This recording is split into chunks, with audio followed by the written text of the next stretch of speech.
Kashi part 27. അതിന് ഈ ശരണ്യ ജീവനോടെ ഉണ്ടെങ്കിൽ സമ്മതിക്കില്ല. അടുത്ത ആത്മഹത്യ ഭീഷണി കൊണ്ടുവരാനാകും.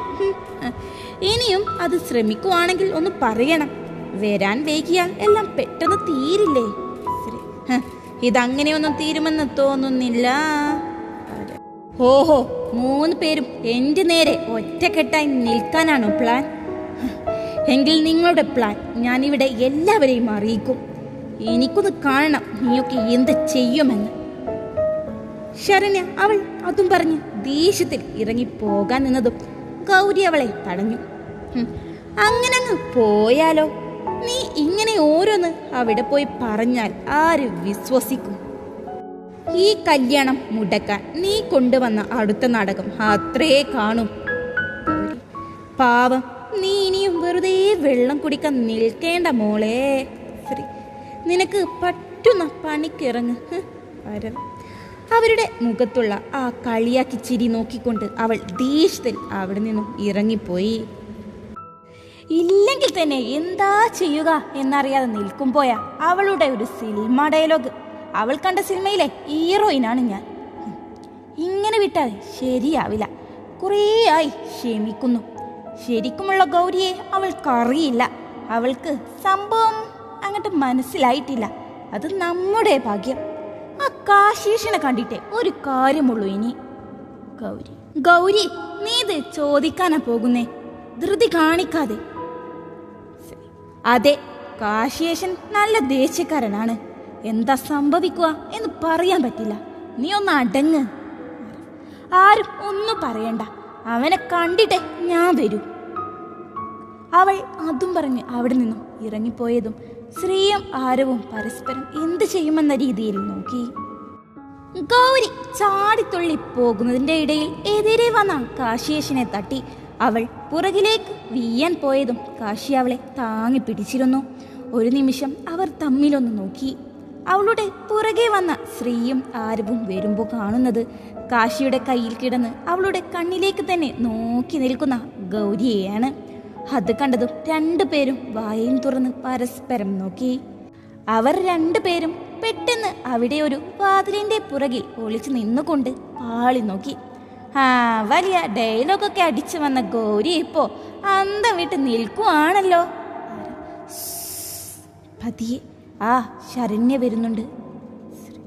ശരണ്യ കയറി വരുമ്പോൾ ഇവർ ഇങ്ങനെ നിൽക്കുന്നത് കണ്ടതും ഓഹോ, ഇവളിപ്പോ എന്റെ കാശിയേട്ടനെ വളച്ചോ? ശരണ്യ അവൾ ദേഷ്യത്തിൽ നോക്കിക്കൊണ്ട് കാശിയേട്ട.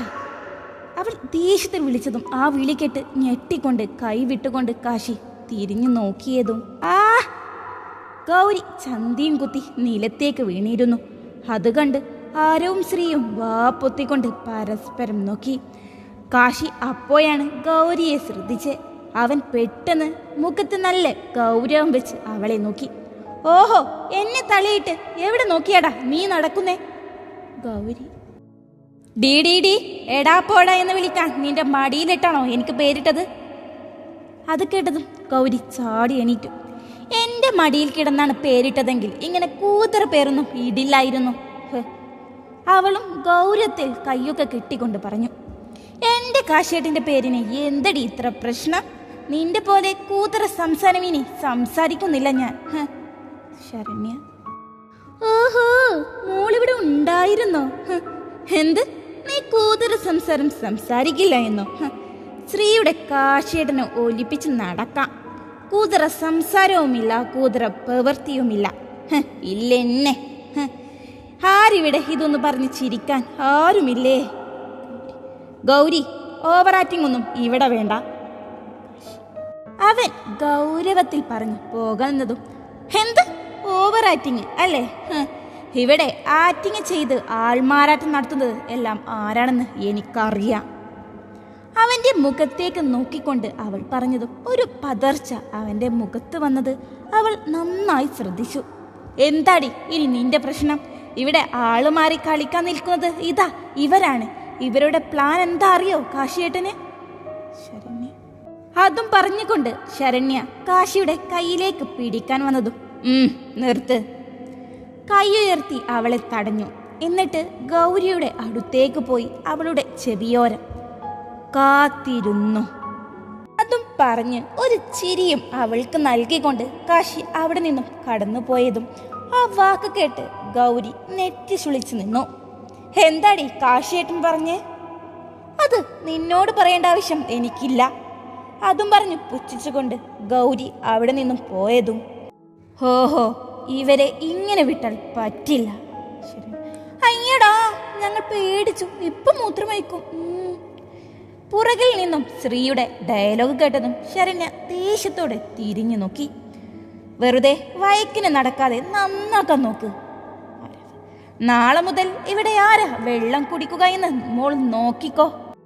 ശ്രീ അതും പറഞ്ഞ് ഗൗരി പോയ വഴിയെ ഇവരും പോയി. ദിവസങ്ങൾ അതിവേഗതയിൽ ഓടിപ്പോയി. അങ്ങനെ നാളെയാണ് അവരുടെ കല്യാണ ദിവസം. ഡേ, എനിക്കിപ്പോ എന്താ ചെയ്യാ എന്ന് അറിയുന്നില്ല. കാശിമാരുടെ പ്രശ്നമെല്ലാം തീർന്ന് വീട്ടിലേക്ക് തിരിച്ചു പോകാനുള്ളതായിരുന്നു. അപ്പയാണെങ്കിൽ വിളിക്കുമ്പോൾ അങ്ങോട്ട് വരുന്നില്ലേ എന്നാ ചോദിക്കുന്നേ. ഇവിടുത്തെ കല്യാണം അറിഞ്ഞാൽ ഒരു പടയിളകി വരും. അപ്പക്ക് നാണക്കേടുണ്ടാക്കി വെച്ചാൽ എന്നെ കൊല്ലാനും അപ്പ മടിക്കില്ല. ഗൗരി എന്തു പറയാനാ, കല്യാണത്തിന് മുമ്പ് എല്ലാം കലങ്ങി തെടിയൊന്നും എന്ന് വിചാരിച്ചു. ഇതാണെങ്കിൽ ഇപ്പോ കല്യാണത്തിന്റെ പേരും പറഞ്ഞ് കാശിയേശൻ മുടി വെട്ടി വന്നേക്കുന്നു. ഇപ്പോ രണ്ടു പേരെയും ഹെയർ സ്റ്റൈൽ കണ്ടാൽ തന്നെ ഏത് കാശിയ എന്ന് മനസ്സിലാവും. അപ്പൊ എങ്ങനെ കല്യാണത്തിന് മാറിയിരിക്കുക? കാശിയേട്ടനെ ഇപ്പോ മിണ്ടാനും കിട്ടുന്നില്ല, എല്ലാവരും ബിസിയാണ്. ഇനി നമ്മൾ തന്നെ ഐഡിയ എടുക്കണം. എന്താ ഐഡിയ? ഗൗരി ഓ, ഈ ഹിന്ദി സീരിയലിൽ കാണാറില്ലേ, മുമ്പിലേക്ക് ഷാളിട്ട് മുഖം മറക്കും, എന്നിട്ട് താലി കെട്ട്. നമുക്കാണെങ്കിൽ ഒരേ കളർ ഡ്രസ്സുമാണ്. അതുകൊണ്ട് അങ്ങനെ ചെയ്യാം. അപ്പോൾ നീ നിന്റെ കാശിയുടെ അടുത്തും ഞാൻ എൻ്റെ കാശിയുടെ അടുത്തും എപ്പടി? ശ്രീ വലിയ ആകാംക്ഷയോടെ പറഞ്ഞതും ഐഡിയ ഒക്കെ കൊള്ളാം, ബട്ട് സീരിയലിൽ ലഹങ്കയായിരിക്കും, നമ്മുടേത് സാരിയ, ബോറായിരിക്കും. അവൾ മുഖത്തൊരുമാതിരി എക്സ്പ്രഷൻ ഇട്ടുകൊണ്ട് പറഞ്ഞതും നീ അത് നോക്കി നിന്നോ. മണ്ണും ചാരി നിന്നവൻ പെണ്ണും കൊണ്ട് പോയി എന്ന് പറയേണ്ടി വരും അവസാനം. അതുമല്ല, ആ ശരണ്യ ഇപ്പോ കുറച്ചു ദിവസമായി സൈലന്റ് ആണ്. നിന്നെ കാണുമ്പോൾ ഒരുമാതിരി പണി വരുന്നുണ്ടേ എന്നൊരു നോട്ടവും ഇവൾക്കുണ്ട്. അവളെയും നാളെ സൂക്ഷിക്കണം, അവളുടെ വക എന്തെങ്കിലും പണി പ്രതീക്ഷിക്കാം. ശരണ്യയല്ലേ, എനിക്കത്ര ഭയമൊന്നുമില്ല. അവൾ കൂടിപ്പോയ അടുത്ത ആത്മഹത്യ ഭീഷണി കാണിക്കും, അത്രേ ഉള്ളൂ. രാത്രി ടെറസിലിരുന്ന് സംസാരിക്കുന്ന ഇവരുടെ സംസാരം ഒളിഞ്ഞു കേട്ട ശരണ്യ, മോളെ, ഈ ശരണ്യ നീ സ്വപ്നത്തിൽ പോലും വിചാരിക്കാത്ത പണി ഒരുക്കി വെച്ചിട്ടുണ്ട് രണ്ടു പേർക്കും. കല്യാണം പോയിട്ട് നിങ്ങൾ ജീവനോടെ നിന്നാൽ നിങ്ങൾക്ക് കാണാം. ശരണ്യ ആത്മാ.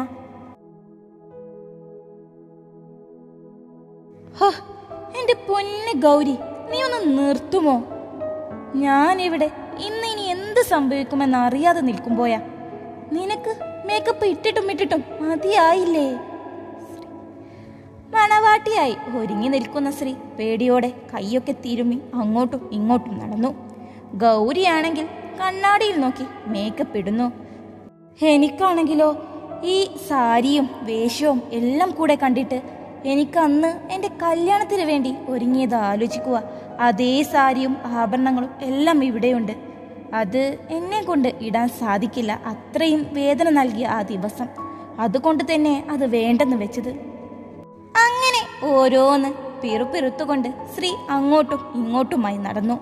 ഇതൊന്നും കേട്ടിട്ടും ഒരു കുലുക്കവുമില്ലാതെ മേക്കപ്പ് ഇടുന്ന ഗൗരിയെ കണ്ടതും ഗൗരി ദേഷ്യത്തിൽ ഉറക്കെ ശ്രീ വിളിച്ചതും ഗൗരി ഞെട്ടിക്കൊണ്ട് അവളെ നോക്കി.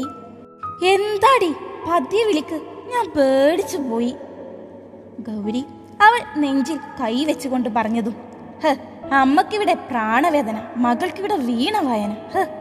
ശ്രീ ദേഷ്യത്തിൽ വിളിച്ചു പറഞ്ഞതും എന്ത് പറ്റി ശ്രീ? കല്യാണമായപ്പോ നിന്റെ ഉള്ള ബോധവും പോയോ? എന്തമ്മയും മകളും വീണ ഭ്രാന്തായോ? ഗൗരി ശ്രീയുടെ ചുറ്റും നടന്നുകൊണ്ട് ഗൗരി ചോദിച്ചു. എന്റെ പൊന്ന് ഗൗരി, എനിക്ക് ഭ്രാന്തായിട്ടില്ല, വൈകാതെ ആകും. നിന്റെ ഒരുക്കം കണ്ടാൽ എന്താ ഞാൻ പറയാ? നിന്നോട് ഇന്നലെ ആ ഷാൾ ഇടാമെന്ന് പറഞ്ഞപ്പോ എന്താ പറഞ്ഞേ? കാശിയേട്ടൻ എല്ലാം തീരുമാനിച്ചു കാണും, എല്ലാം റെഡിയാക്കി കാണുമെന്ന്. മാങ്ങാ തൊലി. അതും ദേഷ്യത്തിൽ പറഞ്ഞു. ശ്രീ കിടക്കയിലേക്കിരുന്നു. തുടരും. കഥ ഇഷ്ടമാവുകയാണെങ്കിൽ ഒന്ന് അഭിപ്രായം പറയാൻ മറക്കല്ലേ കൂട്ടുകാരെ.